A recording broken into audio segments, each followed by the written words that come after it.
When history books are written, what will be the legacy of the West? How will they be judged? Will they be judged as a group of countries that were able to influence development across the world?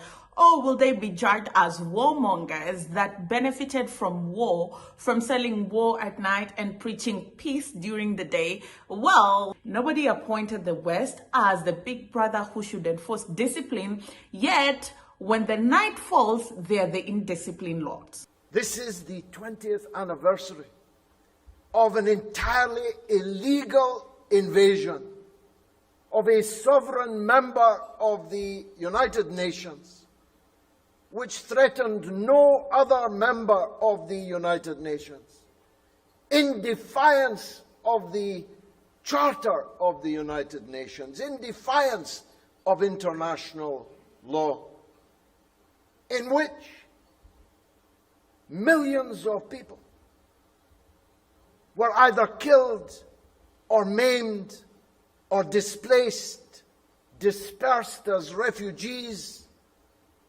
and fanatic extremism was generated.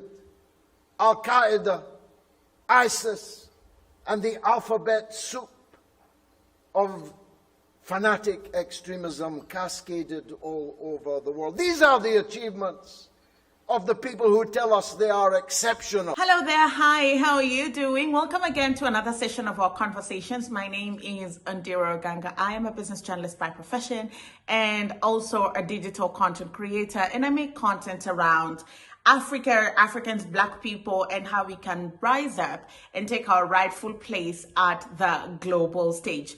Recently, during the China-Africa summit, there were several conversations that were being had, and outside of the Zambian opposition leader coming out hard against the West, we also saw David Galloway come out very hard against the West. His first point was, why do we have cases of the West thinking that the gatekeepers of democracy, electoral independence, justice, and all that stuff, yet in reality, even they are struggling with these systems,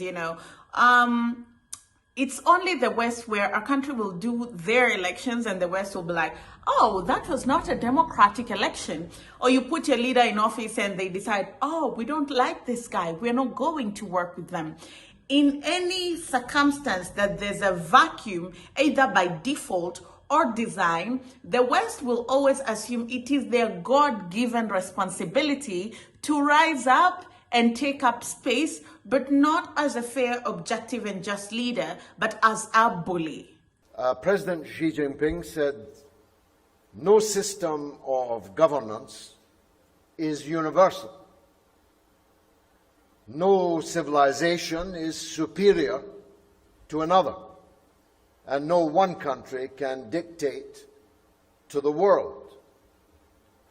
The problem is, the masters of war do not accept this. They brandish their exceptionalism, their manifest destiny. They brandish their system of democracy, which I shall briefly try to examine. They sail their warships around the world, threatening other people. They deploy their weapons and their military bases and their rhetoric of war and threats against others. Professor Sachs just quoted Aristotle and Confucius.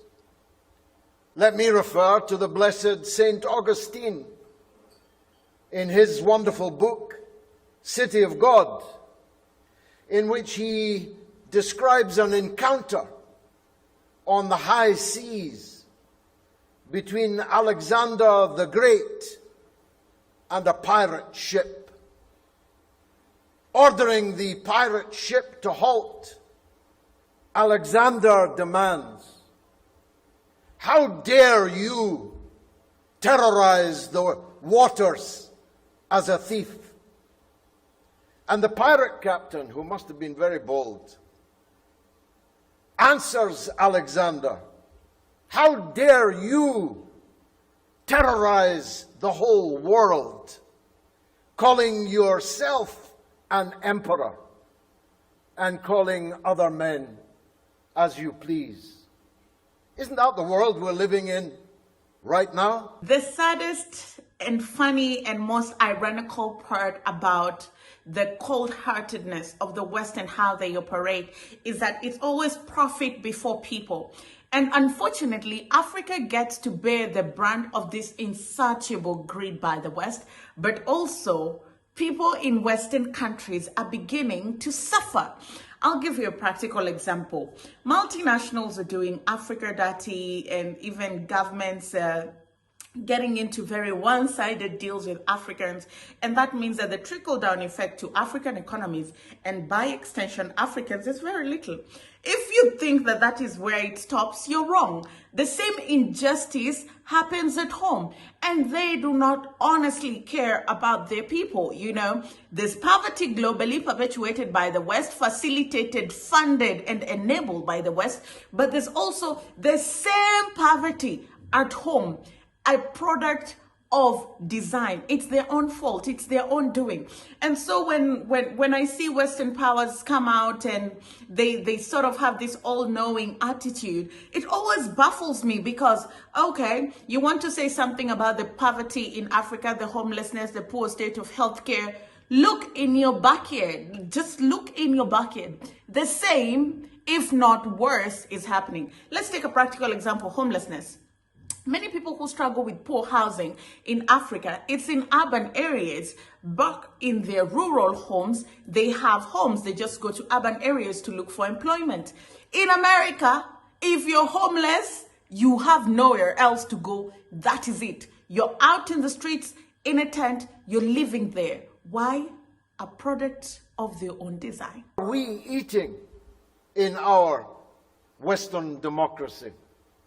Well, less and less is the first answer. We are going backwards, while China is going forwards. China is raising people out of poverty. Our system is putting people into poverty. France is in flames. Britain is shivering with cold, with an increase in energy bills in households of four times the cost of heating this year as compared to last. In the United States, 80 million people have no health insurance. They talk about human rights. Where is the human right to a job in Western countries? Where is the human right to a house? Ask the growing numbers of people living in tents in San Francisco and in many other parts of the United States. Where is the human right to health? The proof of the pudding is in the eating. Or to use a Chinese saying, what is the point of a cat, black or white, if it doesn't catch any mice? Your system is the one that is moving forward. Therefore, to what extent is our democracy superior to yours? Because we have the form of elections. His Excellency, the former Prime Minister of Thailand, said there was increasing polarization in Western democracies. But I beg to differ. Actually, in Western democracies, we have two cheeks of the same backside, two sides of the same coin. Sure, you can vote for this party or that party, but both parties stand for the same thing, have the same program, essentially, of neoliberal economics and imperialism abroad. What kind of choice is that. As I heard a wise man, Chinese man, say on television, in China you cannot change the party, but you can change the policies. In Western democracies, you can change the party, but you cannot change the policies. It's 25 years since I last spoke in Beijing, so long ago that the present foreign minister of China was one of my audience taking notes at my speech. The kind of development we have seen in China over these 25 years. And that is not only the achievement. David is shaking the table. David is shaking the table, and he asks, if you look at the track record of Western countries, the influence and the impact that they've had on African countries, what, or even like the Middle East, what is their track record? How does their rep sheet look like? What can they say they're proud of? What can they be proud of outside of war, outside of chaos, outside of extrajudicial killing, and outside of sponsoring coups? What can they be proud of? The kind of development we have seen in China over these 25 years, particularly over the last decade, is a lesson to other so-called democracies. We live in a world where some countries arrogate to themselves the power of diktat. What a contrast with China. This is the first day of Ramadan. I have all of my life been closely associated with the Arab world, with the broader Muslim world. China achieved more in the last few weeks in bringing together Saudi Arabia and Iran, the schools of the Sunni and Shia branches of Islam. China achieved more in the last few weeks than decades of Western domination, including, as my good friend, His Excellency, Senator from Pakistan, reminded us, this is the 20th anniversary of an entirely illegal invasion of a sovereign member of the United Nations, which threatened no other member of the United Nations, in defiance of the Charter of the United Nations, in defiance of international law, in which millions of people were either killed or maimed or displaced, dispersed as refugees, and fanatic extremism was generated. Al-Qaeda, ISIS, and the alphabet soup of fanatic extremism cascaded all over the world. These are the achievements of the people who tell us they are exceptional.